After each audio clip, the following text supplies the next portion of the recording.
So what is the difference between this big slice,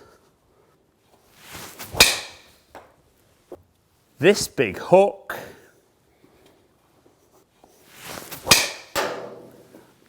and this bomb straight down the middle?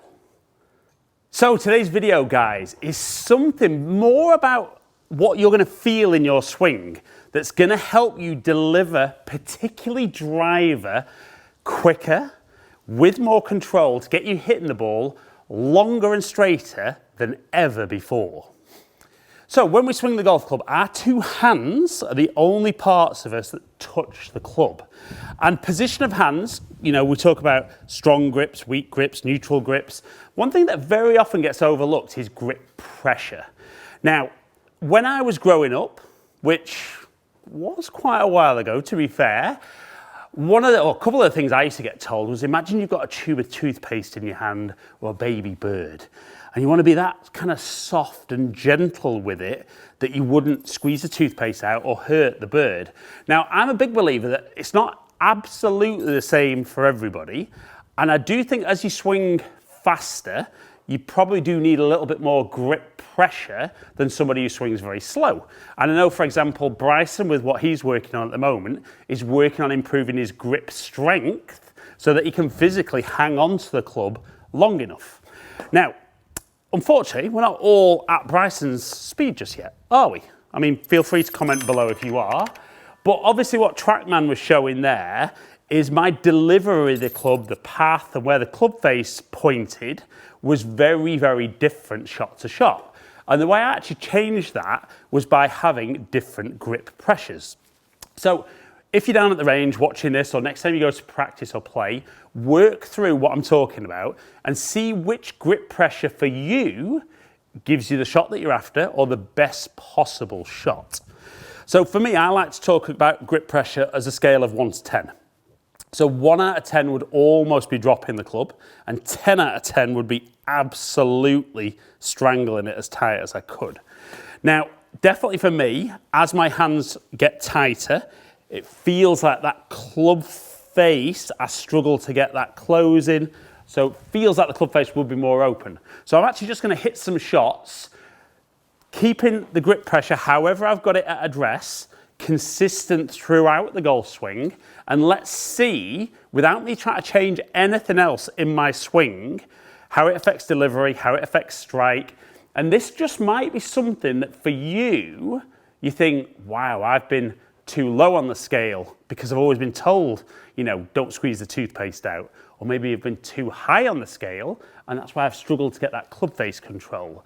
So I'm going to start top end of the swing. So I'm going to start 10 out of 10, really strangling the club head. And we're also going to see how this, the grip, sorry, but we're also going to see how this affects the speed of my swing.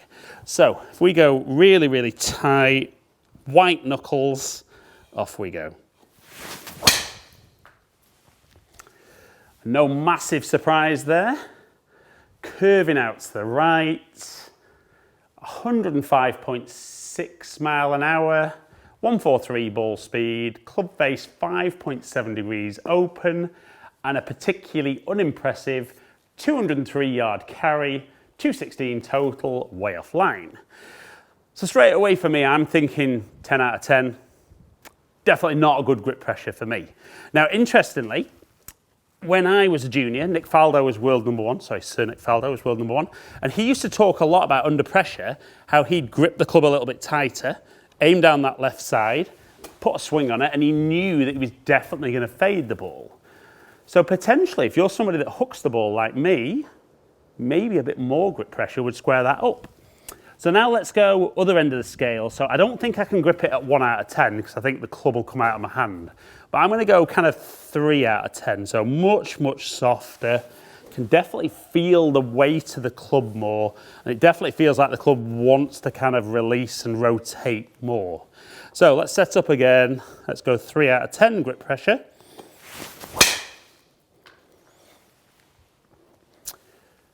So 109 mile an hour club head speed.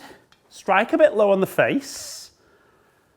Ball speed at 152, club face 3.5 degrees closed, 248 carry and 272 total. Right, so that's different, isn't it? So that's hugely different. So I've done a 3 out of 10 and I've done a 10 out of 10. Now straight away, I think you can imagine which way I would tend to lean towards. But it definitely feels like the 3 out of 10 could miss more left. So let's go 5, 6 out of 10 and see again how that feels. In theory, I'm now going to swing a little bit slower, but will my club face be more square? So we'll go 6 out of 10. And it's not an exact science, you know, my 6 out of 10 is going to be different to yours. Play around with that grip pressure, but the key is that it's maintained throughout the swing. We don't want to start at 6, be up at 10 here, and then trying to let go. So maintain that grip pressure throughout the swing. So 6 out of 10. Let's see how this flies. I didn't feel a great strike. So no, a little bit out the toe. But 107 mile an hour club head speed. 148 ball speed. Club face showing a little bit open. More down to the strike than anything. And 252 carry and 276. So we can definitely see there, can't we, that like for me personally, being more around that 6 out of 10 gives me a bit more control. But if you are somebody who slices the ball, potentially one of the reasons that club face is delivering open and you cutting across the ball might be that grip pressure's too tight and you can't release the club properly. So you might want to try some 2s and 3s. If you start turning it over, then we can go a little bit higher with the pressure, but you might just start hitting some real worldies off the tee. Now, obviously for me, I think if I make a mistake, my grip pressure gets too soft, it allows too much rotation, and that's where my big left miss comes in. So that one there, I would say I probably started at 6, did feel it maybe just went up a little bit at the bottom. So let's try and stay at 6 out of 10 all the way through, and let's see what we can generate. So that felt really good. 109 club head speed, so lots and lots of speed for me on a nice cold day at Heron's Reach.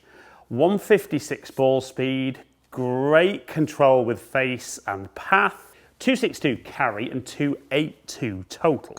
So definitely for me, swinging within myself definitely doesn't feel like I'm really jumping at that. We can see that grip pressure is really important for me. And I do think, even when I talk about it face to face with clients, everybody's a little bit different, so find where on the scale gives you the best result. Now, definitely for me, as I'm trying to swing quicker though, it feels when I swing quicker, or try to swing quicker, when the hands are at that pressure, I get too much rotation. So I'm going to try now, go a little higher, maybe 7, 8, but I'm going to try and really generate as much club head speed as I can and see, does that then make a difference? So a little tighter, I'm going to just pull that foot back, bigger turn, and then push off that lead foot.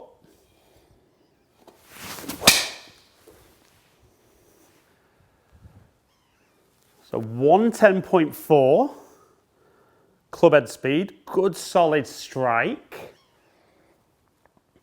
Just under 157 ball speed, again, very good control on face and path. 266 carry and 285 total. So I'm a big fan that, you know, find that grip pressure that helps give you the most control on that club, but allows you to swing it freely enough that you can get some speed. If you've got speed and control, that's that magic recipe to hitting the ball longer and straighter than ever. Wouldn't worry too much about tube of toothpaste, baby bird. Find what's best for you. You might need to be a bit higher if you're someone who hooks the ball. You might need to be a little bit lower on the scale if you're somebody who slices it. Find what works, commit to it, and that could just be that secret to unlocking longer and straighter drives with your golf game. So guys, hope you've enjoyed today's video. If you have, like it and share it. Comment below and I'll get back to as many people as I can. There's another video just there that YouTube thinks that you're going to enjoy. Hopefully catch up with some of you guys down here soon. Stay in contact.